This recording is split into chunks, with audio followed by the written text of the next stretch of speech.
propaganda eleitoral, fake news e campanhas digitais. Palestrantes: Dr. Rafael Najimi, advogado, assessor do Tribunal Superior Eleitoral, membro do Instituto Brasileiro de Direito Eleitoral. Dr. Hamilton Augusto, advogado especialista em Direito Eleitoral e Administrativo, membro fundador da Academia Brasileira de Direito Eleitoral e Político, membro do Tribunal de Ética e Disciplina da OAB-RJ. Doutora Evelyn Mello, advogada, membro da Comissão de Direito Eleitoral e da Comissão de Proteção de Dados e Privacidade da OAB, especialista em Direito Administrativo, Criminologia, Direito e Processo Penal, membro da ABRADEP.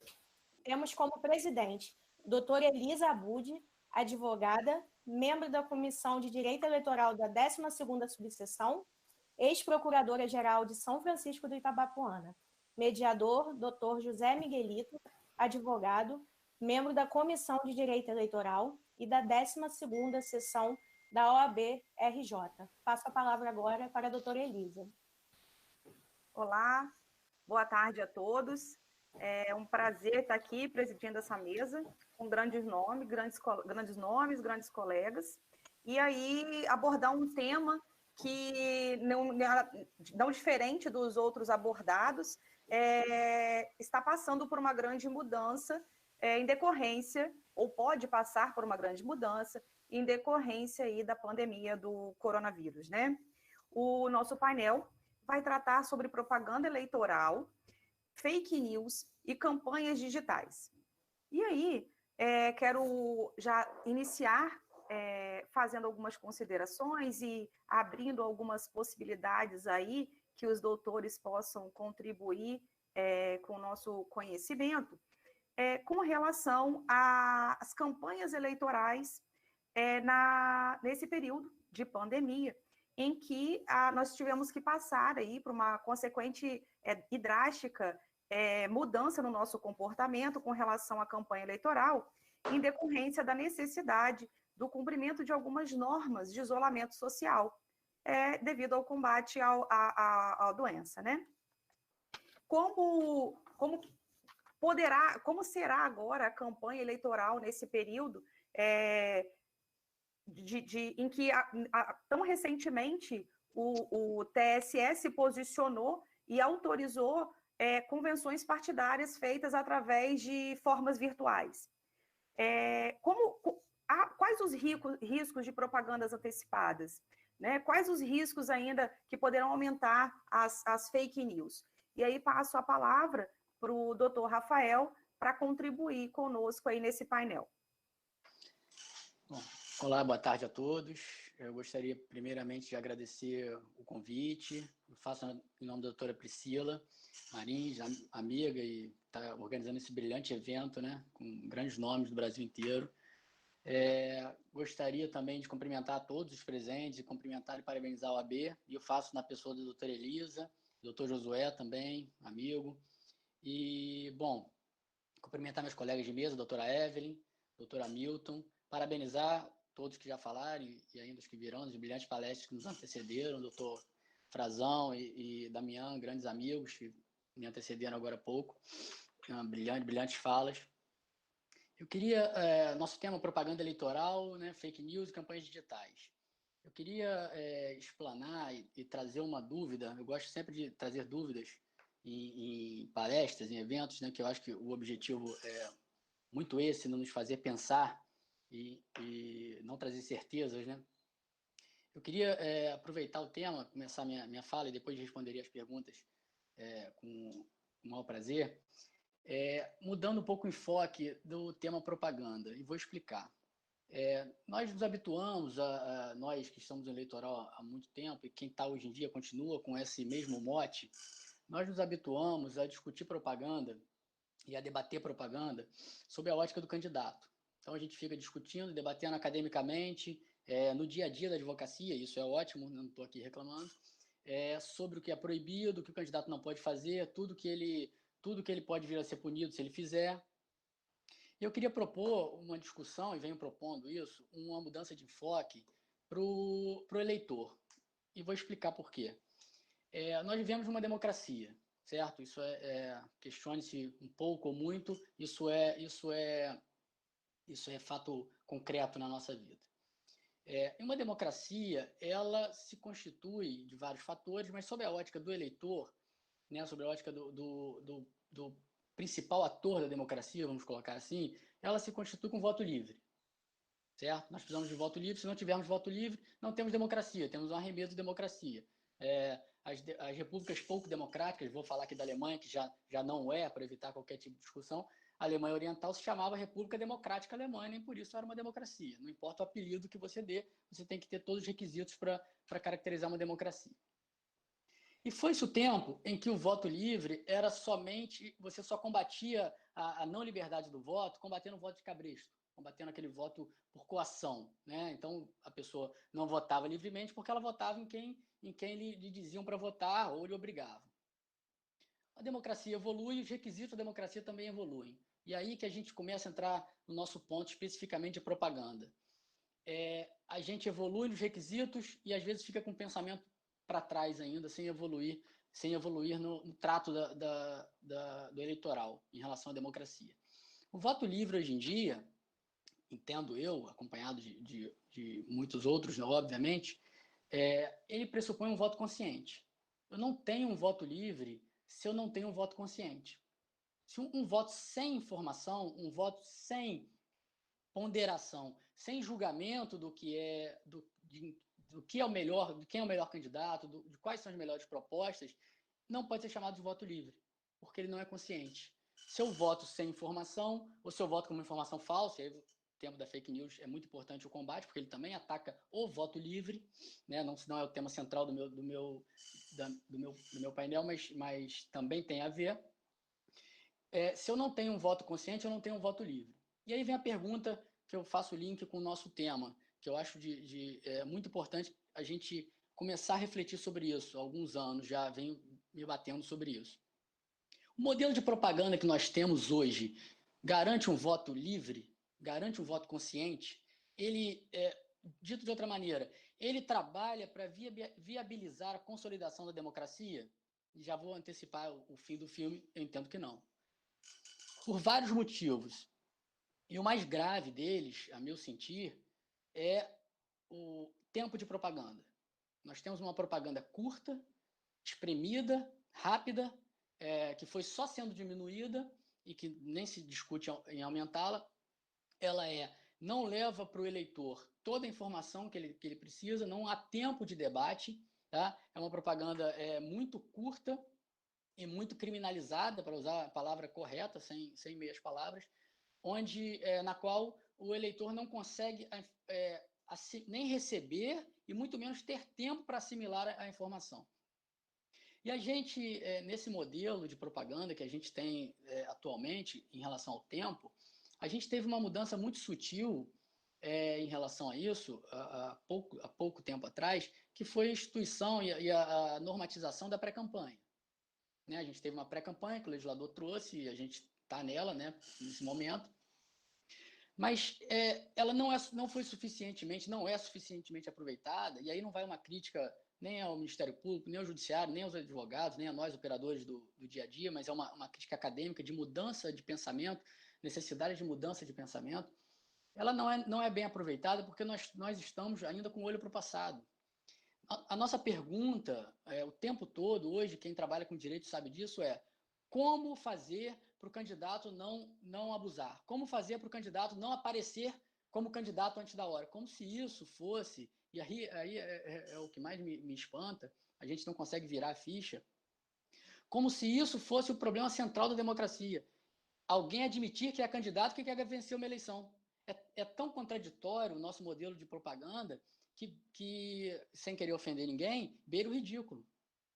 Eu presenciei um fato certa vez no aeroporto, na última eleição presidencial, eu estava chegando para um congresso, coincidentemente, não vou entrar em nomes aqui, mas todo mundo vai saber, um badalado presidente da República estava chegando no mesmo dia no aeroporto.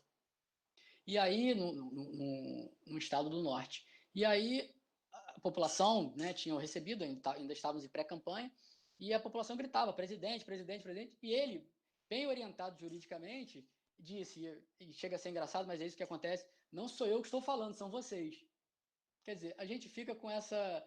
É uma demagogia tão grande que todo mundo sabe que ele era candidato, pré-candidato, mas ele não se podia dizer candidato. Por quê? Porque nós estamos com o olhar do modelo anterior. Que modelo é esse? Sem me alongar muito, estou de olho no tempo aqui para não estourar e atrapalhar os colegas. Nosso modelo de propaganda, ele foi criado, esse modelo que nós trabalhamos com ele, que nós defendemos diariamente, ele foi desenvolvido e foi construído num cenário de gasto sem limite e onde a internet não existia. Nós tínhamos um cenário onde se gastava o que se tinha e a internet não era um fator de propaganda forte. Né? Ela praticamente era inexistente, né? Como força de propaganda. Então veja que a vida evoluiu rapidamente, a pandemia agora deu um salto qualitativo maior ainda, só que nós continuamos com um olhar para o passado. Nós temos hoje um cenário de gastos limitados, então eu não preciso me preocupar se o cidadão vai gastar muito ou de que forma numa determinada propaganda. Eu controlo o gasto total, eu tenho um critério objetivo para isso. E nós temos uma internet que traz propagandas com custo quase nenhum para a vida. E aí nós ficamos debatendo hoje ainda como eu vou combater o abuso daquele cidadão que pegou o filho dele, a filha de 12 anos, e fez um vídeo que eles fazem muito melhor que eu, por exemplo, que muitos adultos, fizeram um vídeo editado e de propaganda não, desculpa, de ele falando dos problemas da cidade, por exemplo, que aquela cidade tem um problema assim, assado, editou um vídeo, fez um vídeo bonito, sei lá, de que forma for, e a gente chama isso de abuso na pré-campanha e caracteriza isso como uma propaganda irregular e multa esse candidato. Quer dizer, é um cenário completamente esquizofrênico, onde a gente tem uma evolução tecnológica que permite custos muito, muito menores, uma possibilidade de informação muito maior, e a gente trabalha como se a informação antecipada fosse um problema para a democracia. Esse é o ponto que eu, já caminhando para o fim, gostaria de deixar essa dúvida, esse pensamento. Nós precisamos mudar a pergunta para achar a resposta certa.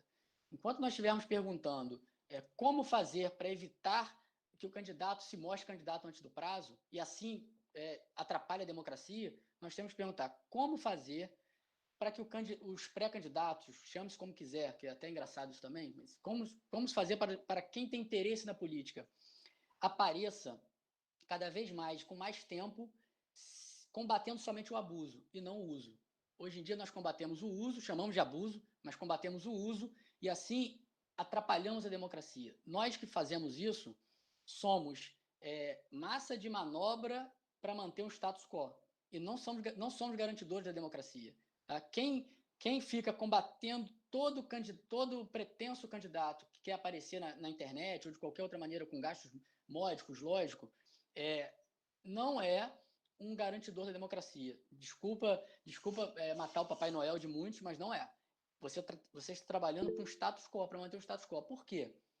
Quem já é político, quem já é celebridade ou de qualquer outra forma que consiga aparecer, já tem sua publicidade garantida.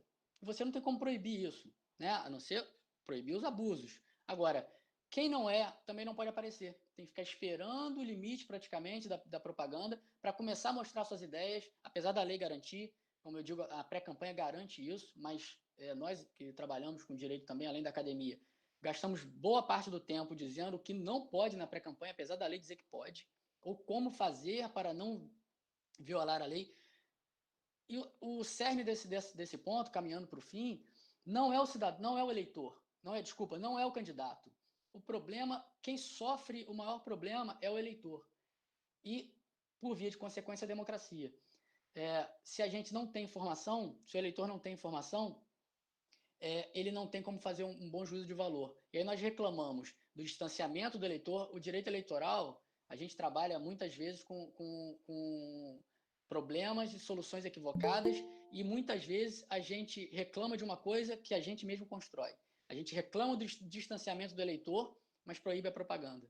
A A gente reclama do distanciamento da crise existente entre a classe política e o eleitor, mas transforma a propaganda em poucos dias, vai reduzindo a propaganda para eliminar custos. Nós temos um teto de campanha. Por que não aumentar a propaganda de novo? A gente tem que necessariamente voltar a discutir isso. Por que não fazer a propaganda em 6 meses com o mesmo valor? Porque a desculpa foi: a propaganda é muito cara, precisamos limitar o tempo. Agora nós temos um teto. Qual o problema de eu diluir esse gasto em 6 meses? Ou se eu sou candidato, querer deixar para o último mês? Isso é um problema do jogo democrático. Não deve ser um problema do direito como um doutrinador disso. Mas isso precisa de lei para mudar.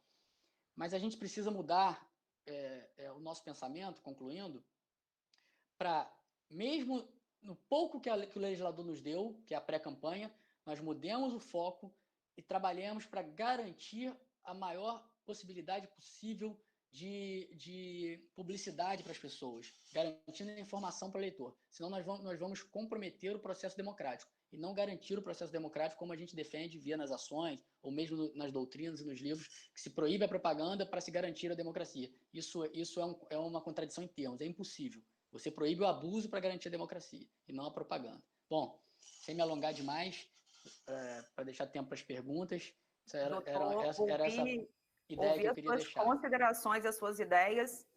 O senhor abriu uma margem enorme para o debate. A vontade de indagar perguntas, mas vou respeitar o meu papel como presidente e vou passar a bola, então, para trazer ainda mais instigação aí para o nosso painel com a doutora Evelyn, que terá 10 minutos. Caso a senhora queira, eu posso estar orientando aqui para a senhora quando faltar 3 minutos para o encerramento. Seja bem-vinda, viu? A senhora está sem áudio.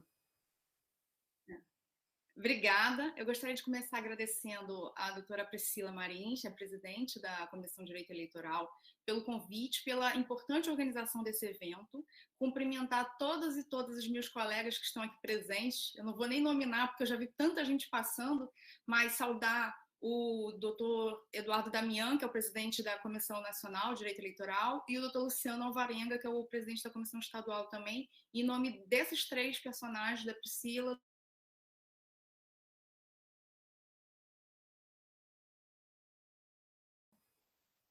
Doutora, eu não sei se a senhora nos escuta, ou a sua imagem, o seu áudio travou um pouquinho.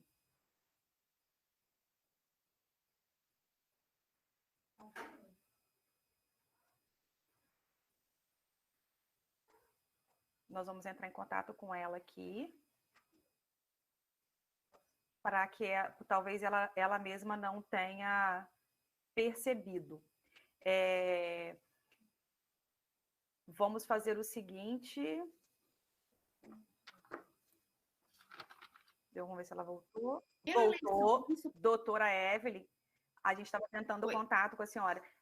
O seu vídeo travou um pouquinho o seu áudio. E aí nós te ouvimos até os seus cumprimentos ao doutor Damian. Vai ter que voltar um monte. Eu cumprimentei o Luciano, que é o presidente da Comissão Estadual. Aí, em nome da Priscila, do Damian e do Luciano, eu cumprimentei todos os demais colegas que estão presentes, e especialmente os meus colegas de mesa, o Rafael e o Hamilton. Todos ouviram? Posso prosseguir?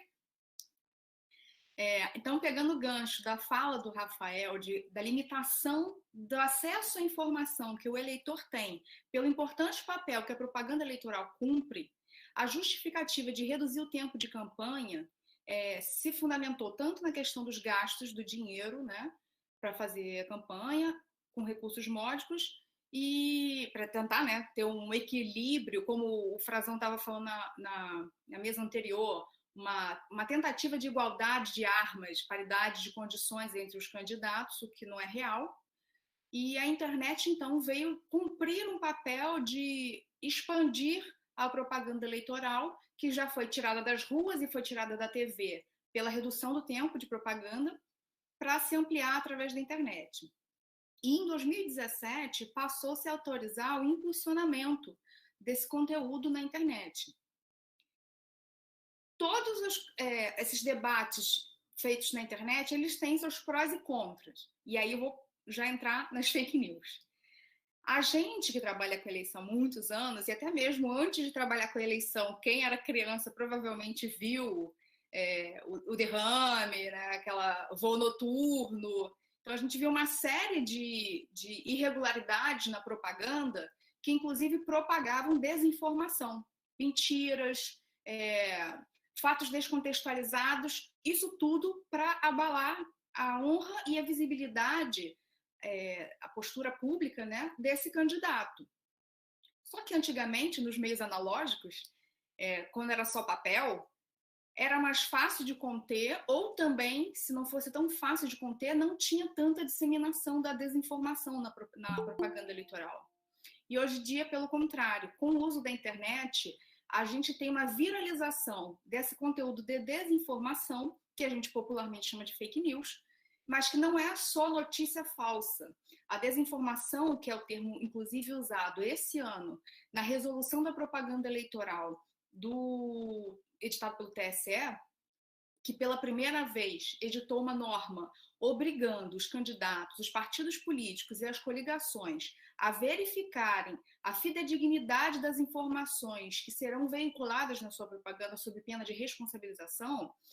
Essa medida é importante, contando, inclusive, que os candidatos, os partidos políticos e as coligações, agora só na majoritária, irão usar sua propaganda mesmo, né, nos veículos oficiais, seja na TV, rádio, ou até mesmo nas redes sociais dos candidatos, ou partidos e coligação, para veicular a propaganda eleitoral. O problema e o desafio da justiça eleitoral e de todos os cidadãos que também têm o dever de checar as informações está no que não é o oficial. O problema está justamente no que é propagado nos grupos de mensageria privada, e aí eu cito especificamente o WhatsApp, o que está tramitando, o que está sendo publicado pelos cidadãos comuns nas redes sociais. Esses não são veículos de propaganda eleitoral oficial. Então, teoricamente, contra eles não recairia a obrigação de verificar se a informação está correta ou não. E justamente nesses serviços de mensageria que mora o perigo das fake news contra os candidatos, né? A desinformação. Por quê? Porque a criação da desinformação, do conteúdo que visa desinformar, com a finalidade eleitoral, que é abalar a reputação do candidato oponente ou da pessoa que é a vítima dessa desinformação, ela ganha o alcance justamente porque ela começa a ser disseminada entre pessoas comuns que repassam essas informações e, ao receber de uma pessoa que é da sua confiança, grupos de família, grupos de amigos, essa informação tem a tendência a ser recebida como uma informação verídica. Então, raras são as pessoas que checam as informações antes de repassar. Então, soma o fato daquela notícia, daquele fato narrado, corroborar seus medos, suas inseguranças, seus preconceitos, ou até mesmo retratar fatos e situações que as pessoas estão predispostas a acreditar, porque é a opinião delas, e repassar esse conteúdo. Então, esse é o problema das fake news nas campanhas. Agora, a resolução eleitoral, da propaganda eleitoral, tentou lidar com essa situação através do estabelecimento de proibição do disparo em massa e de delimitar o impulsionamento apenas para quem é candidato, partido político ou coligação. E aí a gente entra numa discussão se pode impulsionar o conteúdo na pré-campanha. A gente tem um precedente do ministro Barroso dizendo que pode-se impulsionar conteúdo nesse período de pré-campanha, desde que estejam respeitados os limites previstos no 36A e que os recursos sejam módicos. Não é uma modicidade baseada no que eu posso gastar, porque dependendo do candidato, o teto de gasto é 2 milhões, por exemplo, e mesmo assim esse valor não poderia ser gasto. O limite dessa modicidade tem que ser avaliada como uma pessoa média. Então, é muito subjetivo e está aberto a interpretações. No entanto, o TRE do Rio de Janeiro, recentemente, julgou uma consulta formulada que justamente perguntava se pode impulsionamento, se pré-candidatos pode fazer impulsionamento. Doutora, e só para te ajudar a orientar, faltam 3 minutos, tá bom? Tá bom, já estou concluindo. E aí a decisão do TRE é de que não pode, é uma conduta vedada, o impulsionamento nesse período de pré-campanha, mesmo nos limites da exposição, de acordo com o artigo 36A. E aí a gente tem uma colisão de jurisprudências, então, o TSE dizendo que é possível e o TRE recentemente dizendo que não é possível.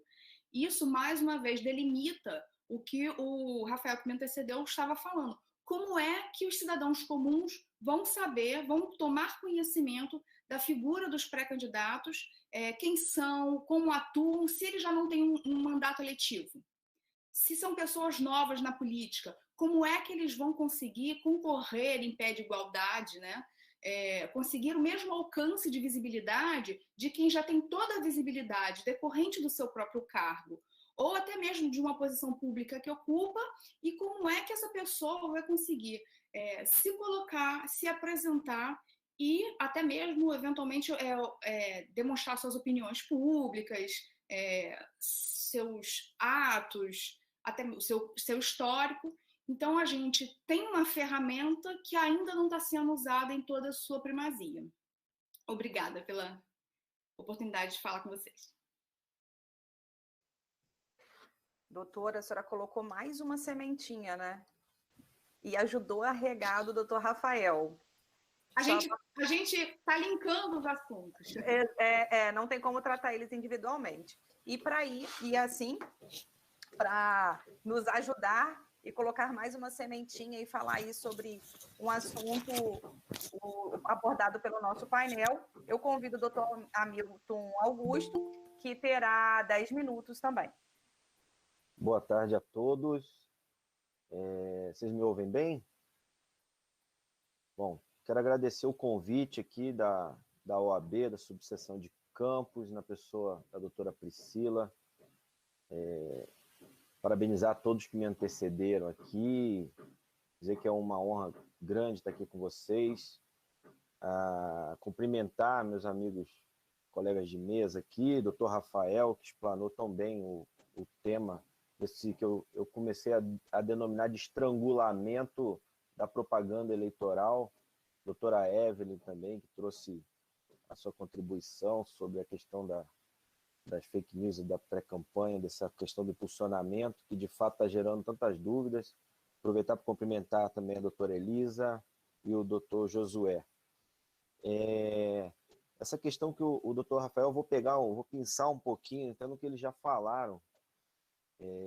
Essa questão que o doutor Rafael falou é muito importante. Eu tenho visto, a gente sabe que palavras do doutor Carlos Neves, lá de Pernambuco, que o destinatário da propaganda, de fato, é o eleitor. E aí cria-se essa confusão, achando que o destinatário, a propaganda é para beneficiar o candidato, né? E vai estrangulando a propaganda, ao ponto que nós chegamos aí num cenário tão esquizofrênico de ter criado a pré-campanha, em que, em tese, é uma campanha sem pedido de voto. O candidato, até pegando um gancho no que o doutor Rafael falou, o pré-candidato é candidato desde sempre, se apresenta como pré-candidato, que é uma autorização que a lei deu a ele desde sempre, porque não tem um prazo, fala das propostas, fala do que já realizou, faz campanha, de fato, mas não pode pedir o voto,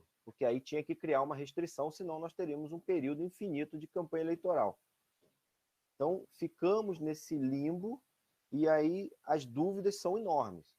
Veio o TSE para contribuir um pouco mais com essa discussão da pré-campanha, até bem lembrado pelo amigo Frazão, e falou que, além de tudo, é possível ainda a realização de gastos moderados e ampliou a possibilidade aí para uso de material de campanha. Então, a gente fica numa situação em que muitos não sabem o que é possível e o que não é possível. A questão do impulsionamento, lembrado pela doutora Evelyn, em que a gente fala para o Brasil inteiro que é possível impulsionar na pré-campanha, desde que com gastos moderados, como o TSE já falou mais de uma vez.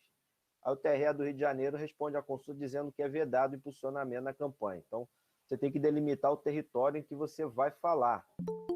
Eu tive sábado em Barra Mansa dando uma palestra e eu fiquei na dúvida, o que eu falo? Pode ou não pode?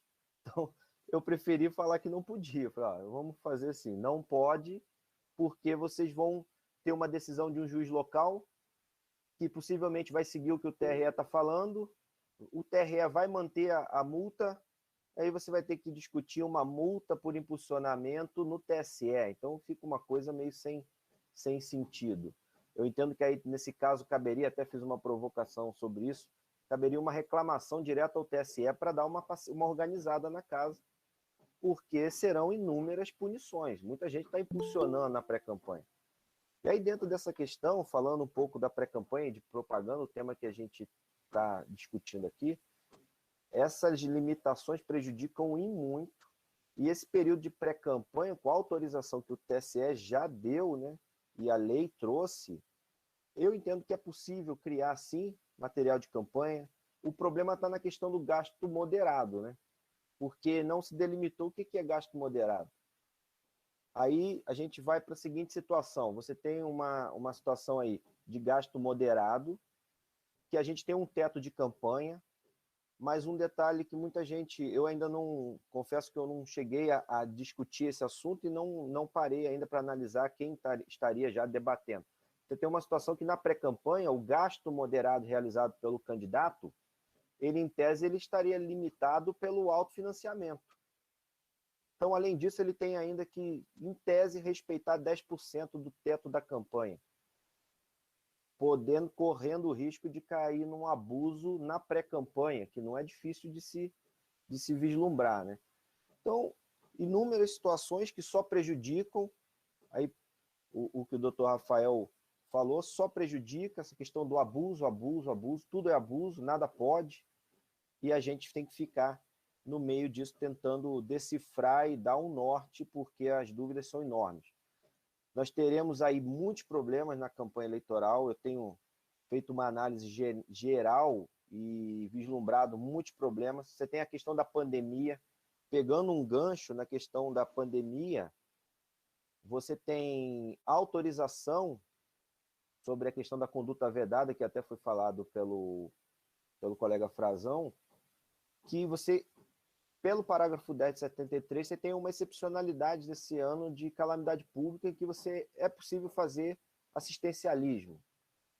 Mas aí o assistencialismo ele acaba sendo desvirtuado por uma questão de tentativa de dar um caráter eleitoreiro e vai acabar incidindo num eventual abuso também, abuso do poder político, abuso do poder econômico, a depender de qual seria o gasto realizado. Teremos aí propaganda irregular também, em alguns casos, e vamos chegar lá na campanha com outro problema, que é a questão, nesse ano de pandemia, já que a gente ficou limitado a duas situações, né? O isolamento e a internet. Então, a campanha desse ano certamente vai ser uma campanha muito digital. Poucas pessoas sairão às ruas, apesar de que a gente tem visto, a impressão que eu tenho quando eu saio é que a pandemia já acabou no Brasil, porque está todo mundo na rua, então eu não sei, eu só não fui informado quando que acabou. A impressão que eu tenho é que acabou. Alguém declarou que acabou e ponto. E aí você tem uma situação em que você tem a limitação do carro de som, que seria uma opção viável para suprir aquela campanha de rua, que veio com a limitação na última eleição, na última reforma, na penúltima reforma, de que somente encaminhada, passeata, carreata e comício. Então você teria aí uma situação em que você poderia utilizar do carro de som como meio de propaganda a fazer com que a campanha eleitoral chegasse no eleitor à distância, mas você é obrigado a colocar pessoas caminhando com carro de som, transitando com carro de som, em números que não se sabe, a lei não fala, a resolução não prevê, e aí caímos no mesmo problema do impulsionamento que o TRE do Rio de Janeiro decidiu, que na eleição passada o mesmo tribunal acabou também por tentar regular a questão do carro de som, delimitando quantas pessoas teriam que estar com carro de som, o candidato e número de carros de som, e gerou uma confusão enorme. Então, nós entramos numa questão de dúvidas. Discutindo esse assunto com um juiz aqui de São Paulo, entendimento que eu corroboro, nós estamos num ano atípico, princípio constitucional vale mais do que lei, então eu entendo que o carro de som deveria transitar pela cidade sem qualquer tipo de requisito de pessoas estarem junto com o carro de som. Uma coisa a gente já sabe que o candidato não precisa estar com o carro, transitar com o carro de som. Mas você tem aí a saúde, a vida das pessoas, então esse é outro problema que nós teremos. Doutor, 2 minutos, tá bom? Já concluindo.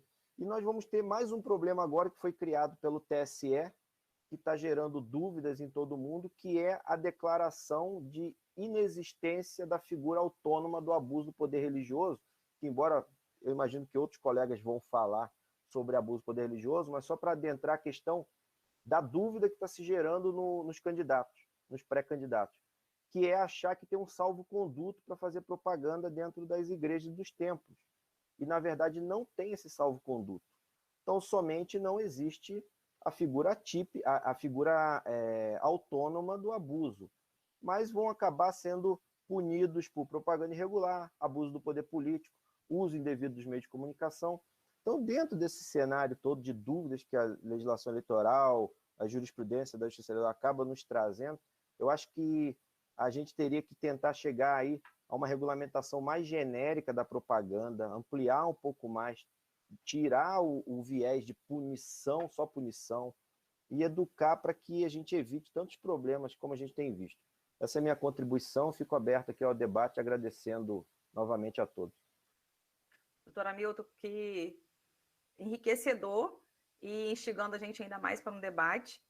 Aproveitando a oportunidade para dizer que o tema que o senhor abordou aí agora, sobre abuso de poder, dentre tantos outros também o religioso, nós vamos estar abordando na nossa palestra, no nosso painel das 18h30. E sem querer passar ou ser julgada por abuso de poder de propaganda antecipada, eu serei a mediadora dessa mesa. Legal. Por isso, convido os doutores que participem, né? E agora eu passo a palavra para o meu colega, que vai fazer fará a mediação dos doutores, o doutor Josué.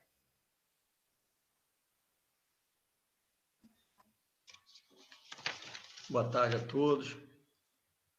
Quero agradecer a oportunidade de participar desse webinário, agradecer a minha presidente, a presidente da nossa comissão, a doutora Priscila, agradecer a doutora Elisa, que está abrilhantando a gente aí com essa presidência, e agradecer os colegas, palestrantes, doutor Rafael, que é um amigo de longa data, doutor Hamilton e doutora Evelyn, que apesar de não conhecer pessoalmente, mas conheço o trabalho de ambos. Então, acho que foi bem esclarecido por todos os três, em uma linha bem parecida de raciocínio. Acho que é unânime que a nossa justiça eleitoral ela estrangula demais a propaganda. A propaganda no nosso país ela é muito reduzida e muito restrita. Eu queria até fazer a primeira pergunta ao doutor Hamilton, até para continuar o raciocínio da fala dele, no seguinte sentido, doutor. Além dessa nossa legislação já ser bastante restritiva, a gente está numa eleição atípica, num ano atípico de pandemia, o que fez com que restringisse mais ainda as formas de propaganda, porque muitas das formas de propaganda não vão poder ser feitas na sua totalidade. Com certeza, nós vamos migrar aí para 90% da propaganda para propaganda digital. Só que tem um problema nisso tudo, que são aquelas localidades do interiorzão lá que a internet não chega ou não funciona bem, o eleitor não tem acesso à internet e, às vezes, até mesmo o próprio candidato, porque, às vezes, não por questões financeiras, mas, às vezes, por questões de tecnologia. A internet, como eu disse, não funciona bem na região dele. Diante desse cenário, é possível que nessas localidades a eleição se desenvolva de forma aceitável, ou seja, com os meios disponíveis que a gente tem, e estrangulados.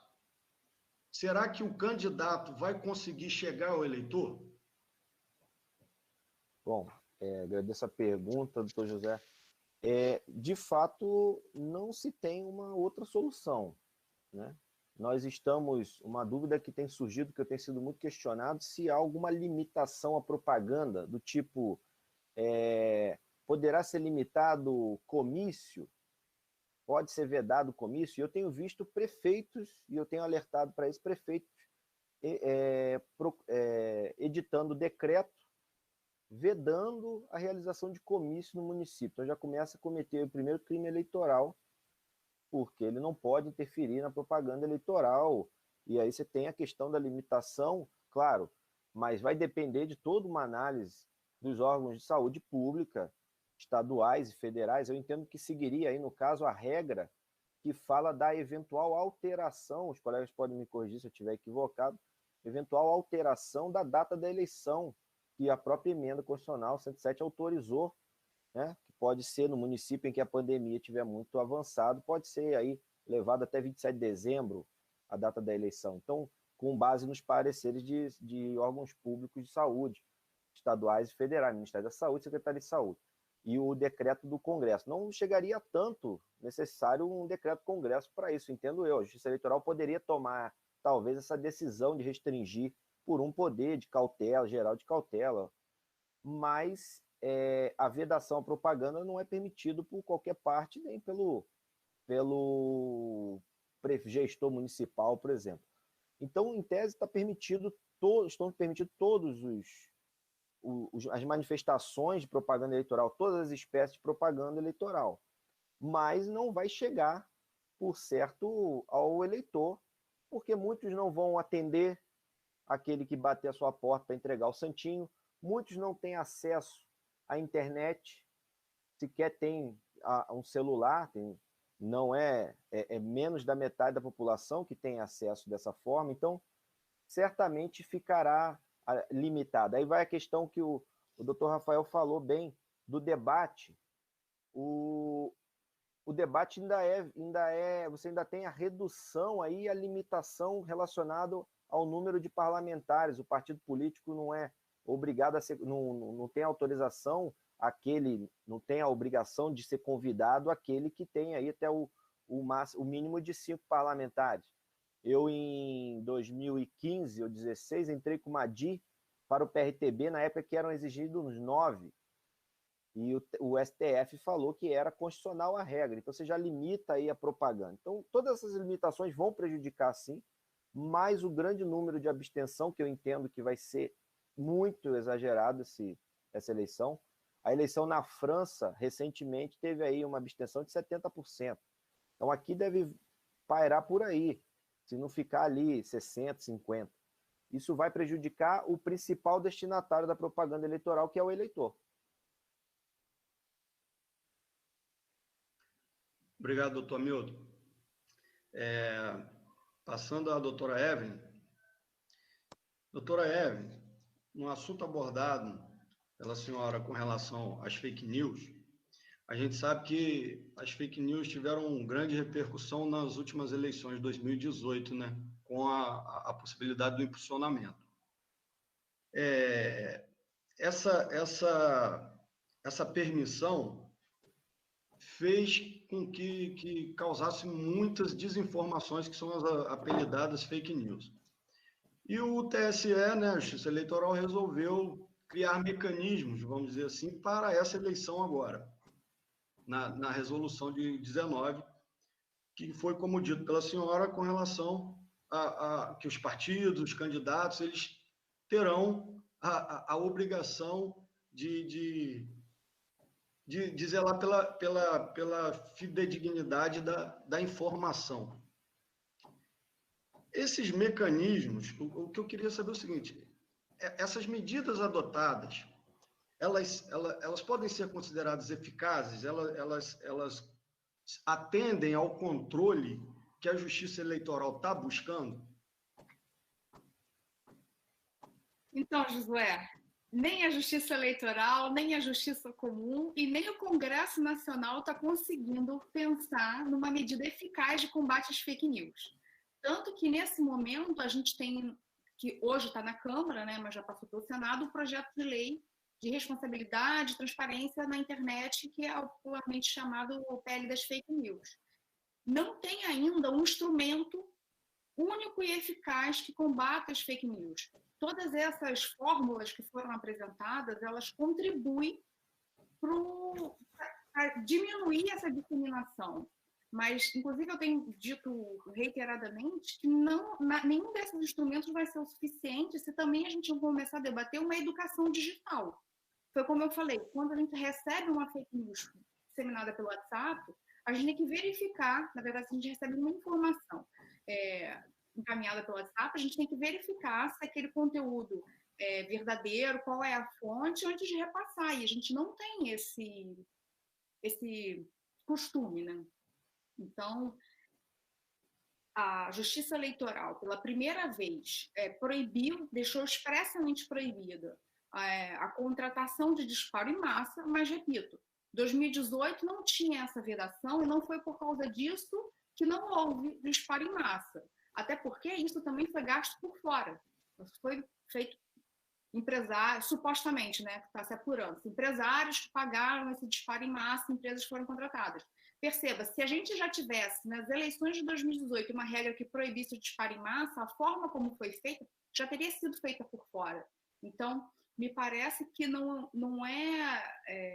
estou dizendo que é ineficiente colocar na legislação que não se faça disparo em massa, até porque é o seguinte, o disparo em massa ele só é prejudicial quando ele vem com uma informação capaz de manipular a opinião pública.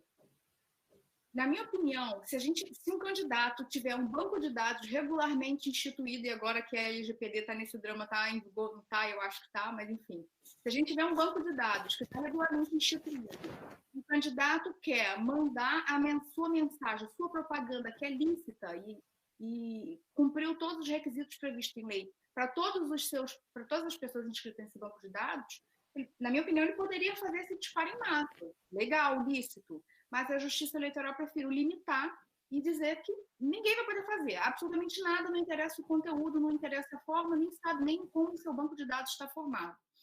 Então, eu acho que tem até mesmo a Justiça Eleitoral, como o Congresso agora tem debatido, fazendo uma série de audiências públicas, como combater fake news, vai testar algumas formas que podem dar certo ou não, e talvez aprimorar com a experiência.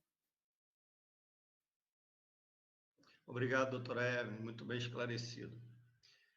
Doutor Najimi. Diga lá. Então, seguindo a linha do seu raciocínio, que para mim é brilhante e eu concordo em gênero, número e grau, a gente precisa repensar essa forma de fazer política no Brasil. Com os exemplos que a gente deu aqui, até com os demais colegas, com o doutor Hamilton, com a doutora Evelyn, a gente percebe que a Justiça Eleitoral, ela tenta, mas acaba que não atinge uma efetividade que se pretende, pelo menos a meu ver. Fica claro que, como o doutor disse, precisa de repensar essa forma de fazer política. O senhor acha que falta objetivismo? Que a nossa justiça eleitoral, sobretudo na propaganda com relação às restrições, às proibições, ela é muito subjetiva, ela deixa muito a cada caso, ao julgador, e acontece o que aconteceu aí, o TSE fala uma coisa, o TRE fala outra, e nós, profissionais do direito que milita na área, ficamos vendidos porque na hora até de orientar um possível cliente, você não tem uma definição. O que o senhor pensa sobre isso? Gostaria de dividir em 2 pontos a pergunta. O primeiro, a justiça eleitoral acaba sendo muito apegada a fatos. Isso é uma verdade, não tem como negar. Mas acho que é inerente ao direito eleitoral. Apesar da gente ter uma teorética boa, o direito eleitoral evoluiu muito nos anos, assim, muito, deu um salto de qualidade de profissionais e de acadêmicos, assim, absurda, né, muito boa, mas ela também é muito apegada a fatos. E aí vou me ater ao exemplo do TSE. Nós temos um tribunal superior eleitoral que, mesmo nos recursos especiais, acaba tendo que descer muito aos fatos, né? Do acórdão, obviamente, né? Tem que estar ali no acórdão, mas é um julgamento muito subjetivo, isso é fato. Não tem como...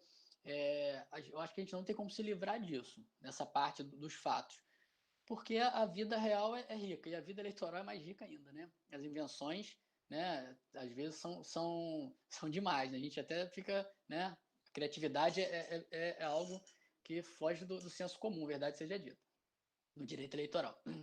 Então, assim, acaba que mesmo com as limitações do recurso especial, por exemplo, ou extraordinário, né, lembrando que o Tribunal Superior Eleitoral, por uma previsão constitucional, também julga o recurso extraordinário, também julga a matéria constitucional. Então, em recurso especial, a gente tem muitos fatos, não tem jeito, né, no Tribunal Superior Eleitoral mesmo. No dia a dia, então, são muitos detalhes do caso que realmente... E isso gera uma insegurança. São muitos detalhes do caso que geram uma condenação para uma pessoa muito parecida. Às vezes o fato é igual, mas é posto de uma maneira num processo e na outra, e um é absolvido e um é condenado, né? São detalhes de como aquilo é colocado. Isso é um problema para o dia a dia, mas acaba sendo vamos dizer, um bom campo de trabalho na advocacia. Em relação à questão do problema em si, das propagandas e do pensamento do direito eleitoral, dividindo a pergunta em 2 pontos, eu acho que a gente tem um problema acadêmico, por isso que eu não disse que é uma crítica ao Ministério Público, nem à Justiça e nem aos operadores do direito. A Justiça Eleitoral do Brasil tem muitos defeitos, mas é muito boa, eu pelo menos considero, né? Tem muitas qualidades também, é óbvio que a gente debate mais os defeitos. Mas o que eu acho que a gente precisa começar a debater é uma mudança de pensamento, né? Se a gente não mudar o pensamento, o legislador não vai fazer isso de maneira voluntária, vamos dizer assim. Ele já está no jogo, ele já está na festa. Ele não quer mudar as regras da entrada da festa, isso é natural. E aí também isso é do jogo democrático. Qualquer país do mundo democrático, né? O legislador, e se a gente for lembrar, essa frase não é minha, né, mas é muito comum no ramo do direito eleitoral, é bom a gente lembrar que o direito eleitoral é o único ramo do direito onde o legislador legisla para ele. Então, assim, o legislador, ele legisla hoje, sai da porta aqui e consulta o advogado sobre uma norma que ele acabou de criar para ele. Porque ele é o legislador e ele é o candidato na próxima eleição. É lógico que o legislador sofre, ele está submetido a toda a legislação nacional, mas o direito eleitoral é para ele legisla para ele. Então, uma mudança de dentro para fora é mais difícil. Está aí o exemplo da ficha limpa, que foi uma pressão de fora para dentro. Não estou elogiando a ficha limpa, longe disso, mas estou dizendo que foi uma pressão de fora para dentro que surgiu o efeito. Então, por isso que eu acho que a gente tem que virar o pensamento. A gente tem que olhar para o futuro, para essa nova geração que está vindo aí, como os colegas muito bem colocaram. Nós temos a internet agora, nós temos custos na internet quase irrisórios. E nós continuamos a trabalhar, a salvar a democracia pelo impedimento da propaganda. Enquanto a gente tiver essa ideia, e a justiça também, né? Todos nós, operadores do direito. Enquanto a gente tiver a ideia de que salvar a democracia, salvar a eleição precisa limitar o candidato maldoso que quer aparecer antes da hora e pedir voto, e assim ele vai acabar com o processo democrático, nós não vamos caminhar para o novo. Porque o que nós temos hoje, digo ontem, já na última eleição, é algo completamente novo, é a internet. Né? São custos... Se antes a gente proibiu o outdoor porque tinha custos elevadíssimos e tal, hoje em dia eu faço postagens diárias com custo quase zero, como eu falei, com a filha de 12 anos do candidato ou filho, fazendo vídeo, ele postando, pagando a internet dele lá, sei lá quantos mega.